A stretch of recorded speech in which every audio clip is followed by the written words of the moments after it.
നിങ്ങൾ wizard of Oz വായിച്ചിട്ടുണ്ടോ? Wizard of Oz is a fantasy നോവലാണ് കേട്ടോ.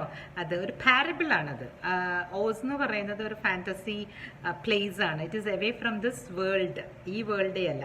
അതിൽ ഡൊറോത്തി എന്ന് പറയുന്ന ഒരു കുട്ടി ചെന്ന് പെടുന്നതും ഷീസ് എൻകൗണ്ടറിങ് വേരിയസ് പേഴ്സണാലിറ്റീസ് ലൈക്ക് ലയണിനെ കാണുന്നുണ്ട്, സ്കെയർ ക്രോനെ കാണുന്നുണ്ട്, ടിൻ മാനിനെ കാണുന്നുണ്ട്.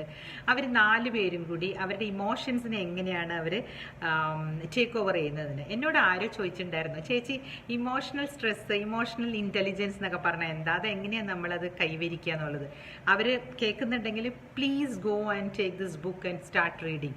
അതിനെ ഒരു ഇഷ്ടംപോലെ അതിനെ പറ്റിയിട്ട് സൈക്കോളജിക്കൽ അനാലിസിസ് ഒക്കെ ചെയ്തിട്ട് ഗൂഗിളിലൊക്കെ കാണാം കേട്ടോ. ബിക്കോസ് ഞാൻ പണ്ട് ഇങ്ങനെ ഈ വായിച്ചുകൊണ്ടിരിക്കുന്ന സമയത്ത് എൻ്റെ അടുത്ത് വന്നു പെട്ടതാണ് ഈ ഓസ് എന്ന് പറഞ്ഞ ഒരു ലാൻഡാണ്, വണ്ടർഫുൾ ലാൻഡിൽ ഈ ഡൊറോത്തി എന്ന് പറയുന്ന ഈ പ്രൊട്ടഗണിസ്റ്റ് ഗേൾ ചെന്ന് പെടുന്നതാണ്. It's a dream actually.